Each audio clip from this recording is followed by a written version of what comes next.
Sa bawat ngiti na ating ipinapakita, may mga lihim na hindi nabibigkas, mga kirot na itinatago sa likod ng mata. Madalas, pinipilit nating magpatuloy, maglakad ng tila walang bigat, kahit sa loob natin ay may unos na hindi matahimik. Ito ang katotohanan ng mga taong nakikibaka sa dilim ng depresyon. Isang laban na madalas hindi nakikita, hindi nauunawaan ng karamihan. Ang depresyon ay hindi basta pagod na nawawala sa isang tulog. Hindi rin ito kayang pahupain ng payak na kaya mo yan. Marahil sa labas maayos ang anyo, nakangiti, nakikipagtawanan. Ngunit kung sisilipin lamang, may pighati sa likod ng bawat tawa, may kirot sa bawat hakbang.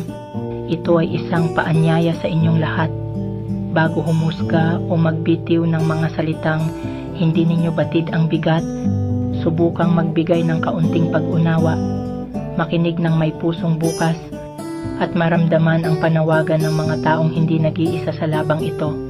Sa kabila ng mga bagyo, may pag-asa sa dulo ng bawat unos.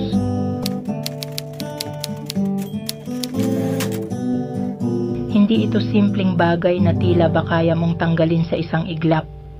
Hindi ito kaartehan o kakulangan lang ng pansin, sapagkat ang depression ay hindi isang anino na kaya mong takasan.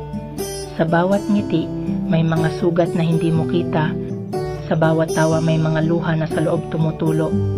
Minsan sasabihin ng iba, arte lang yan, kailangan mo lang magpahinga. Pero kung alam mo lang ang bigat na dala ng bawat gising, kung alam mo lang ang bawat gabi ng walang katapusang tanong, bakit nga ba ganito? Bakit tila ang mundo'y hindi na muling sumisigla? Oo, nakangiti ako. Pero hindi ibig sabihin nito na maayos ang lahat.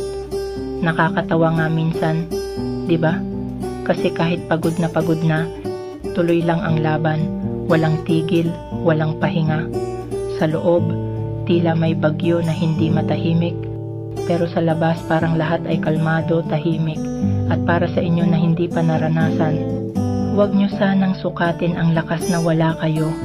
Hindi madali, hindi biro, hindi ito basta-basta. Wala kayong karapatan na husgahan ang hindi nyo pa nararamdaman. Pero may karapatan kayong magtanong, makinig at subukang unawain. Sa mga tulad kong lumalaban, hindi mo kailangang mag-isa. Lumalaban ka kahit sa tingin mo'y nag-iisa ka. Matatag ka, higit pa sa iniisip mong kaya mo. Sa bawat patak ng ulan, tandaan mo, lahat ng bagyo ay may hangganan.